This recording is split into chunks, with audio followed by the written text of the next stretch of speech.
কি কি দাও মূলাটা দেই খবর দাও মূলা কি লিখে দাও আমাকে এলাকায় আমাকে পাশের বাড়ি এই মূলা খাওয়ালে তালাক হয়ে গেছে মানুষে খায় খাইলে পরিবেশ দূষণ হয় শব্দ দূষণ হয় মানুষে খায় গরুতে খায় আচ্ছা মূলা খাওয়া লাগবো না তো কচু শাক না না না কোনো কচু শাক চলবে না কচু শাক খাবো কি লিখি আবার কি সমস্যা কি আমি কি চিনে বুঝি আচ্ছা কচু শাকও খাওয়া লাগবো না এই যে পালং শাক আনছে কোনো চেঞ্জ নেই কি কবিরাজ বাড়ি এটা বুঝলাম না হ্যাঁ সব শাক সবজি কোনো আমিষের ব্যবস্থা নাই হ্যাঁ মাছ টাছ কোনো কিছু ব্যবস্থা করে না খালি কইতেছে এটা খাও ওটা খাও এটা খাও হ্যাঁ এইগুলো এই সমস্ত জিনিসপত্র খাইলে এলে কি আমার শরীরে বল হইবে জামাই বাবাজি আজকাল মতো খাও আমি তো ভাবছি যে এইসব খাইলে তোমার শক্তি হবো এই লাগা এই আয়োজনগুলো আমি করছি আপনি আউগারি ভাবেন ঠিক লিখে আমার জিগেই ভাববেন না তো ভাবির কারা ফালাইছে নেই আপনি আর আব্বাই খান আপনাকে শক্তি হোক এতক্ষণ ফিরে খালি শুনতেছি কইতেছি না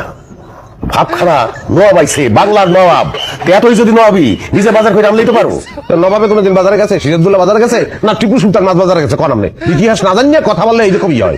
এটা তুলনা দিলে কাশেম কোথায় আর কোথায় নবাব সিরাজউদ্দৌলা তা হয় কাশেমই গেবেন নবাব সিরাজদুল্লাহ কইতে দরকার নিজের কথা নিজেই তো পেছে পারবে এরপর আমি তো একটা জামাই কি ব্যবস্থাটা কি বললাম না ডাইরিয়া দেখেন কি হ্যাঁ পানির মধ্যে ভুলে ডাল দিয়ে হেলাইছে এই যে কোনো খাওয়া লাগলো শিশু মাছ আনছেন বাজারে তো এই খাইলে মাছের উপর অত্যাচার করা হয় কাকিমা যাতো এত কথা দা পেঁচাইয়া একটা ডিম ভাইজা নিয়ে আয় তবুও মুখটা বন্ধ কর কথা থামা সেই তো আন্ডার কথা কইয়া ঠান্ডা মেজাজটারে গরম করিয়ে দিচ্ছে আন্ডা কেন আন্ডা তোমার একটা লিস্ট করিয়ে দিচ্ছি আমি সেই লিস্টটা বারে দেখাও না আমার মধ্যে কবুতরের মাংসের কথা লেখা ছিল আমার মনে আছে কারণ আন্ডা যে বুঝতে হয় আমারে আমি বলে আন্ডা খাবো